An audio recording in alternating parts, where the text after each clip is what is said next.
All right, so I'll switch to English then. Well, thanks very much for inviting me. I look very much forward to hearing what you have to say. And so what I'm going to be talking about today or this morning is what I call private offsetting. And by private offsetting, I mean offsetting by individuals. So the sort of activity that you engage in when you, let's say you bought a flight and you decide to pay an extra a few hundred kroners to sort of make up for the fact that your flight contributes to or emits greenhouse gas. And I'm going to be talking about some ethical issues or normative issues with this. I'm not going to be talking about any sort of empirical worries that you might have about the sort of science behind this. Not because I don't think that those concerns are important too, but simply because I'm a philosopher and sort of moral and normative issues is what I work on.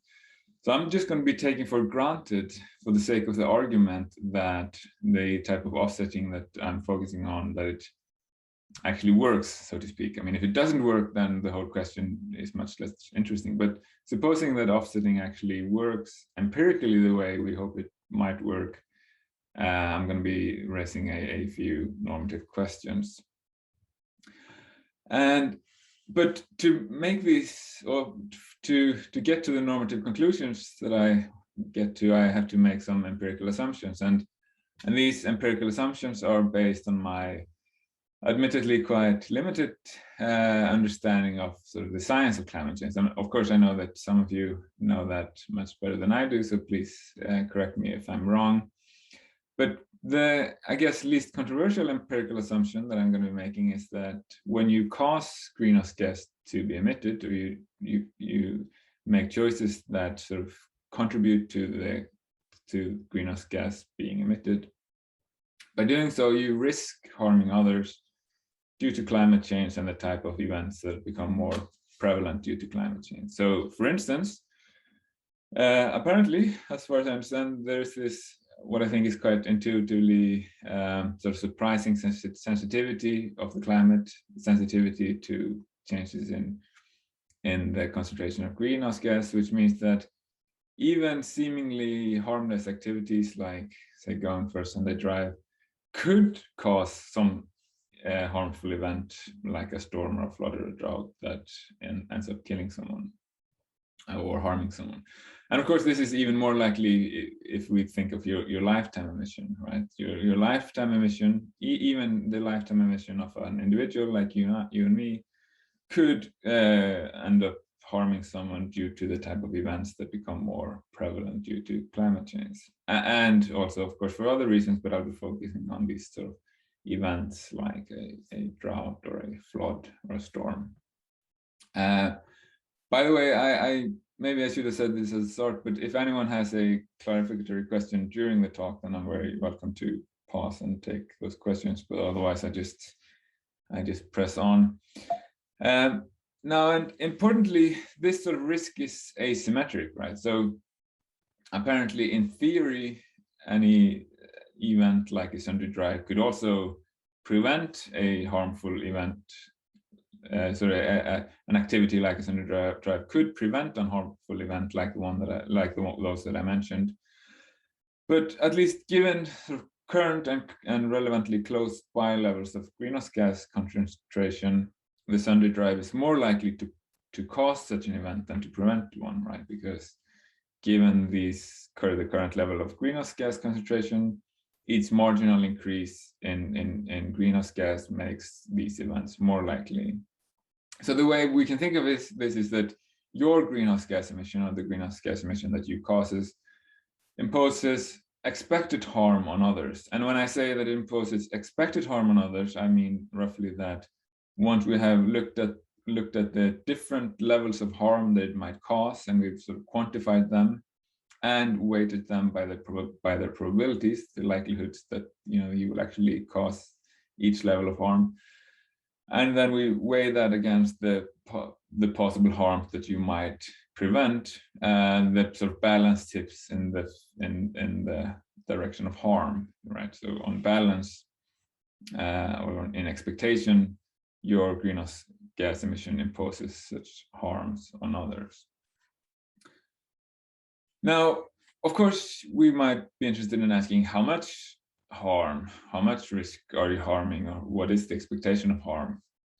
And of course, that's a very difficult question, and the precise details won't matter for now, but here I'll give you at least 2 or 3 different attempts. So in a 2009 paper, John Broom, who is a philosopher who's actually also on the IPCC panel, he says that if you are a typical academic who travels, you will probably emit more than 1,000 tons of carbon dioxide. So I have a question here. Could implies that there's a chance that a single small-scale event causes a large-scale event. Aren't we rather dealing with accumulative unintended emergent effects? So less chance, but so just to see if, so maybe I'm misunderstanding the question, but when I say could here, I mean that so there's the positive probability that, so when I say it could cause, then I say that there's a positive probability that the outcome in question happens, but wouldn't have happened had it not been for your action. Of course, it doesn't mean that your action would be sufficient for that outcome if it hadn't also been for all of these other activities. But sort of keeping fixed what everyone else is doing, there's a positive probability that your action is this sort of counterfactual difference maker. In other words, given holding everything else fixed, it's possible that this outcome wouldn't have occurred had it not been for your action. All right. So yeah, thanks for that. And just, yeah, if you have any other clarificatory questions, please do ask. But as I mentioned, so here's one, you know, if you're an academic who travel, you probably emit more than 1,000 tons of carbon dioxide. One way to estimate the harm associated with that is to use the sort of the figure that economists tend to focus on, which is the social cost of carbon, which is an attempt to try to estimate sort of the externalities of the emissions that you cause. And now when we do that estimation, the figures range from $8,000 using Bill Nordhaus's figure to $85,000 using Nick Stern's figure. As some of you probably know, the difference between Stern and Nordhaus basically is how they set a particular ethical parameter, namely to what extent should we discount the consumption of future generations, which is not maybe a purely ethical parameter, but in large parts it is an ethical parameter. And for reasons that we can discuss if you're interested, but otherwise I'll just ignore. But for what it's worth, I'm pretty confident that Stern's figure is, if anything, much closer to the truth than Nordhaus's. But in any case, these are just one particular attempt to estimate the harm that you do by your emissions. Another way to estimate it is to look directly at the sort of deaths that you cause, or the shortening of lives. And according to a recent study by Brexler, the lifetime emission of sort of the average American today is such that 3.3 such average Americans together cause 1 excess death globally, or will cause 1 excess globally between now and 2100. So one way to think of this is that each average American is then responsible for about a third death or excess death between now and 2100. Now, well, as I said, all of these estimates are sort of very hard and uncertain, and the precise details won't matter that much. But in general, we think that most people think that to harm others and even to risk harming others is typically unjust. It might be just in given certain special conditions, but those special conditions don't apply to most of your greenhouse gas emission. It applies to some of it, but not to most of it. So for instance, you might think that if you need to impose risk on others in order to save your life, or maybe just in order to live a sort of reasonably, or life with a reasonably good standard, in that case you might perhaps be justified in imposing risk on others if it's necessary for either your life or an adequate standard of living. But of course, that doesn't excuse much of, or most of our greenhouse gas emission, right? Much of it is due to things that we do just for our own pleasure or convenience, and which we could reasonably avoid without too much cost or without unreasonable cost to ourselves. Like, we decide to fly to Thailand for a vacation and so on. Also, you might think that if a risk that you impose on others is sort of trivial, then you might be justified in doing that. But in this case, it seems that the risk is not trivial, right? It's a third death, at least according to one way to look at it, between now and 2100, which presumably few people would think is trivial. And maybe most importantly, the risk in this case is not reciprocal, right? So it's not like we are imposing it on others who are also imposing similar risk on us. At least in many cases, or in some cases, those who are suffering the harm or risking to suffer this harm are people who are not imposing a similar risk on us, and who certainly don't deserve this risk and might not even benefit from the risk in many cases, right? So you might think that if everyone who is harmed or is risking being harmed actually benefits from the activity in question, then we might be justified, or at least more justified, in doing it. But if we consider an example like, the Inuit people, as of course I'm sure you're all aware of, their possibility of making a living is being undermined due to climate change. And that's due to our actions, the actions of Westerners, for instance, that at least don't directly benefit them or don't benefit them very much. So we are imposing this risk on them. They are not imposing a similar risk on us, and to a large extent, they are not benefiting from the activities that are responsible for these risks. So given all that, it might seem that justice requires that we individuals drastically cut back our greenhouse gas emission, right?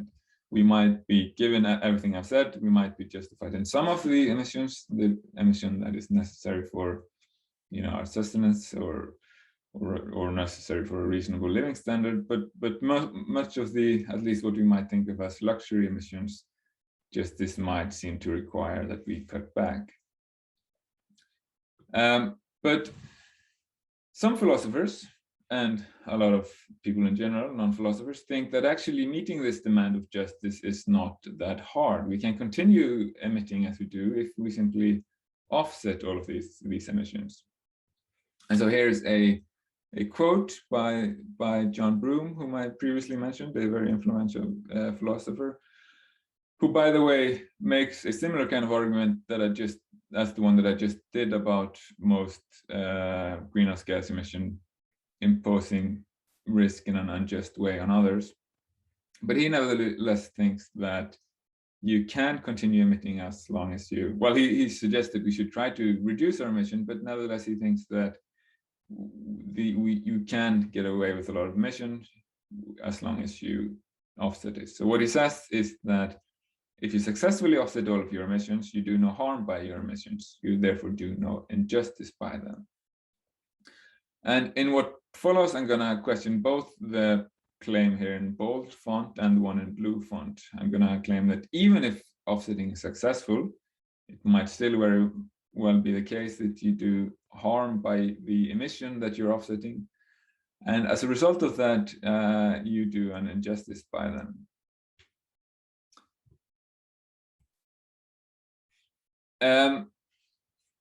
Sorry, I think so before getting into the detail here, maybe I should say a few words about what offsetting is. I take it that I don't have to say very much about this because I'm sure you're all familiar with offsetting, and I know that there's been a discussion in this group before about offsetting. But just in general, what I mean by offsetting is So typically we try to offset a particular activity, or it might be our whole life.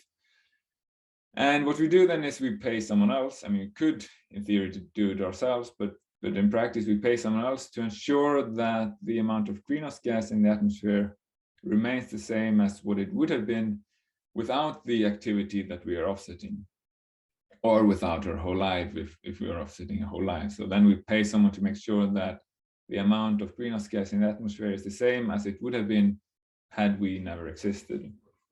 And so we can divide this into two types, right? There's what you might call offset by sequestering, which consists in removing greenhouse gas from the atmosphere. This can be mechanically done and sort of by turning carbon into rocks, but that's not feasible in most parts of the world. So usually it's done by planting trees, which is also notoriously problematic for several reasons. For instance, because you can't guarantee that the effect lasts longer than the lifetime of the tree. And because of these problems, practical problems, I think that the more common way of doing this is offset by forestalling, which essentially consists in preventing others from emitting greenhouse gas. So you might, pay someone else to use green energy where they otherwise wouldn't have, or just more generally, you might fund green energy. Some of these schemes consist in helping families in developing countries to also provide them with more efficient cooking facilities. And so just the general idea is that to make up for the fact that you are emitting, you pay someone else to not emit.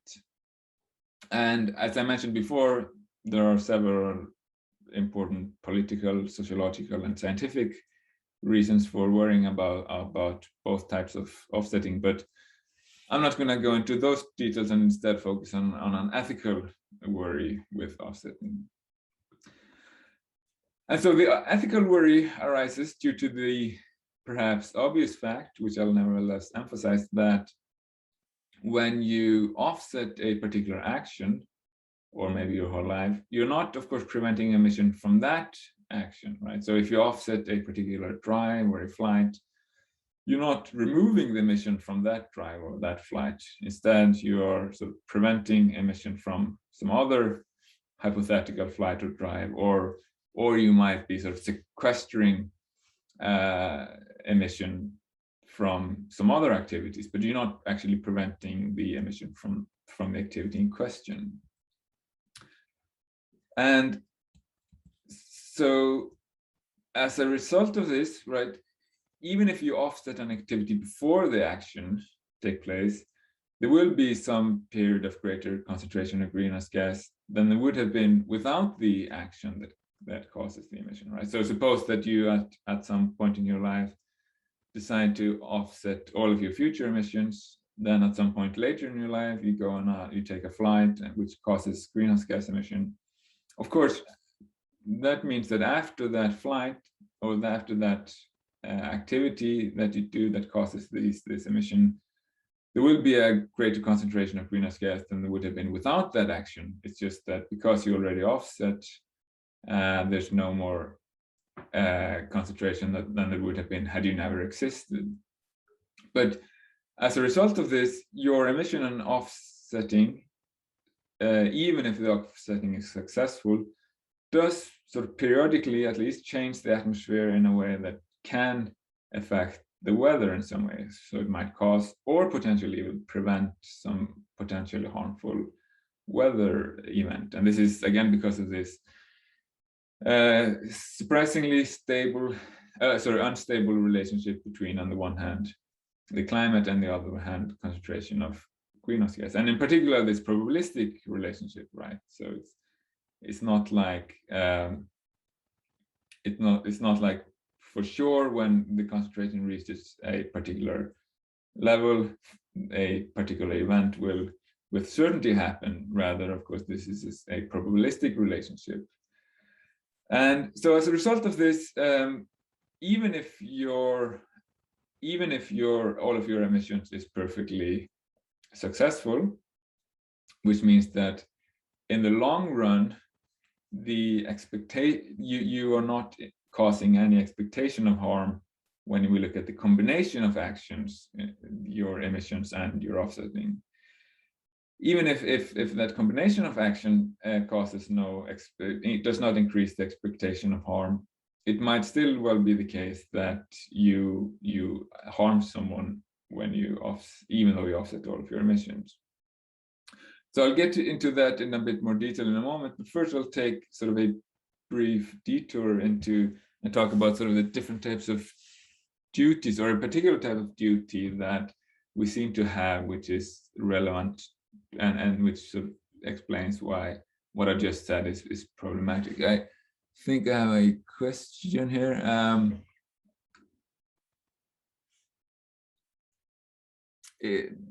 But turning CO2 emissions into solid rocks is a solid solution. If I pay direct air capture, I do not only erase my amount, I also make wind and solar more competitive. So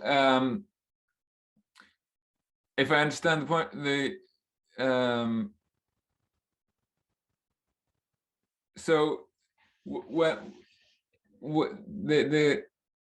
if I could actually, so suppose that this is possible. Suppose that, so here's a sort of scenario that is unfortunately not possible today, but which would, if it were possible today, then I would agree with what I think is at least one part of the thought in this question here. So suppose that I could actually fit to the exhaust pipes of my car a machine that turns that emission, the emission from my car, directly into solid rock. If that were possible, then my emission would not affect would not have any possibility of affecting the climate. But of course, that's not how this sort of technique works. Instead, what we do is that, I might be emitting, I might having a drive somewhere in the world, and somewhere else in the world, there is this machine that turns CO2 emission into solid rock, but it's not going to prevent the emission coming from my activity directly. And because of that, and because of this sort of surprisingly unstable and probabilistic relationship between, on one hand, concentration on greenhouse gas, and the fact that it's not only due to the sort of aggregate total, but also the levels in different regions, it might be the case that even if I successfully offset my emissions by turning it into solid rock, there will be my emissions will be causing some event that might end up harming someone, even though my offsetting might be preventing some other event that then prevents someone else from being harmed. So there's another question here. I'm not sure I follow your point about offsetting before an activity. If I actually remove 1 ton today, not say by buying it somewhere, then emit 1 ton next week, then given atmospheric mixing times, the effect of the emission is 0, or the effect on the atmosphere is 0. What am I missing? So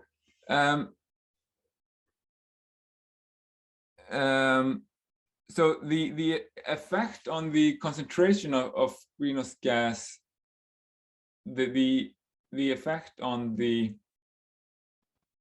sort of global concentration of greenhouse gas will then be 0. But so from my understanding, talking to climate scientists, now someone of course might correct me and tell me that I'm wrong, but from my understanding, even though atmospheric mixing, the long run, or the total effect in the long run on the concentration of greenhouse gas will be 0, it's still possible that the local emission and the periodic change, periodic and local change in in the concentration of greenhouse gas will end up causing some event. Of course, we cannot predict that beforehand, but it's possible that it will end up causing some event that turns out to be harmful to someone.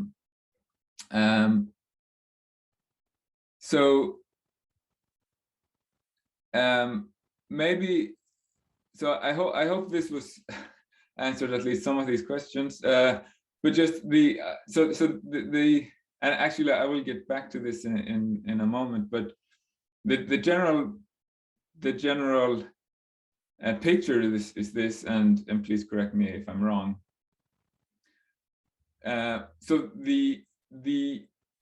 because this is not a completely deterministic relationship, it's possible that my combination of actions, even though they lead to a zero increase in the sort of global concentration of greenhouse gas in the long run, since the emission itself, at least locally and periodically, changes the concentration in greenhouse gas, it is possible that it results in an event that could end up being harmful to someone. So maybe we can get back to this in a moment, and I'll just continue or get into a bit of briefly into the sort of moral philosophy of this and why that's relevant. So in general, we think, or most people, I think this intuitively most people think, and for sure most moral philosophers would think, that some duties that we have are owed to specific people and correspond to a right that these specific people have, right? And these are often called duties of justice. So to take an example, if I promise my friend that I will help him move, then I owe it to him that I help him move, and helping another friend doesn't get me off the hook. Some of these duties of justice are owed not just to specific people that we have a relationship to, but to each specific person, right? So for instance, the duty not to harm, and I would add the duty not to impose the risk of harm on others. So for instance, I don't meet my duty of justice not to harm some particular person, call her Anne, if I harm her only in order to save Ben from a similar harm, right? So Anne has a right not to be harmed, and she has this right, and I violate this right even if I harm her only in order to save Ben from harm. Of course, sometimes we might be justified in violating Anne's right in this case, in this way, for instance, if we are harming her only to a tiny degree in order to save Ben's life. But at least if we are thinking of comparable harms, then typically we would say that I can't justifiably harm Anne only in order to save Ben from harm. In fact, typically I would need to benefit Anne or compensate her somehow in order to justify harming her. I think I have okay. So why is that relevant? Why is that important? Well, I think that, at least given if the picture that I try to paint is at least roughly accurate, then that means that offsetting actually doesn't compensate those who are harmed, if anyone is harmed, when I cause greenhouse gas emission.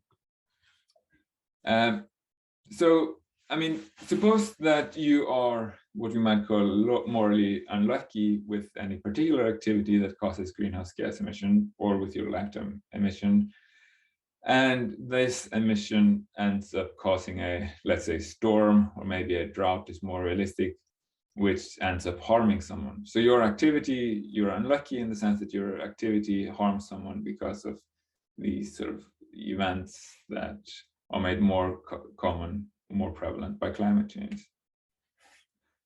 Now, you might also be what you might call morally lucky with your offsetting, in that your offsetting might prevent someone from being harmed by climate change.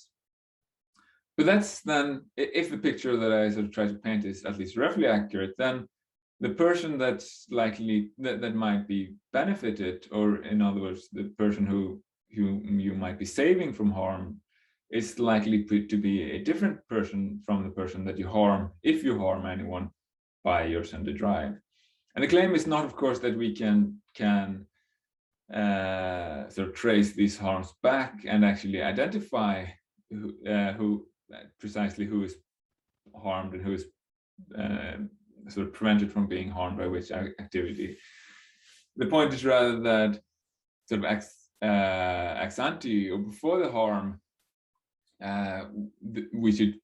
we have no reason to believe that if someone is being prevented from being harmed by your offsetting, then that person is the same person who is harmed by your emission, if anyone is being harmed by your emission.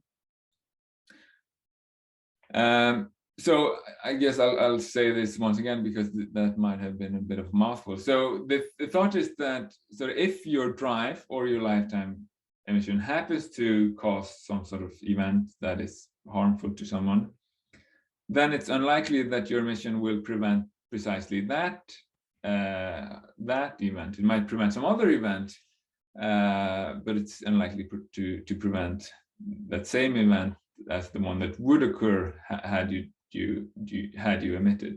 So if your emission happens to cause this storm or this drought, then if it happens to cause it without the offsetting, then if the offsetting does any good, then it's likely to do good by preventing some other storm. And so more generally, we sort of ex ante, we have no reason to believe that if your emission harms someone, then your offsetting will compensate or benefit that same person or persons. And just coming back to this idea of duties of justice, so since we are assuming that you owe it to each person not to harm them, I cannot justifiably harm one person merely in order to save another person from harm. But if it's untrue that, as you said, if your emission harms someone, then your offsetting is unlikely to benefit that same person, then that means that offsetting doesn't meet this duty of justice not to harm, which is, since that duty is owed to specific people. And this, of course, is true even if your offsetting is successful, in the sense that the expected long-run harm due to greenhouse gas emission is no greater if you offset it all than had you not emitted at all. That claim is consistent with your offsetting, your emission still harming someone without that someone being compensated for that particular harm. Okay, so just to conclude and open up for more questions. So you might have thought, and you might have hoped, that offsetting would be a way to clear your moral conscience, because offsetting is a very cheap and easy way to clear or might seem to be a very cheap and easy way to clear your moral conscience. So apparently some of the more cost-effective offsetting companies can apparently offset the average American's emission for about $6,000, which, given sort of the life expectancy of an American today, translates into about 20 cents per day. And of course, for most people, it would be much less burdensome to pay 20 cents today than to radically change the way of life, right? To stop eating meat and changing their transportation means and so on. So it might seem that offsetting is a very convenient way of clearing your moral conscience. But unfortunately, if the reason to be carbon neutral, or why we have this moral duty to be carbon neutral, is that you otherwise violate the duty of justice not to harm others, which, recall, is a duty that's owed to each specific person.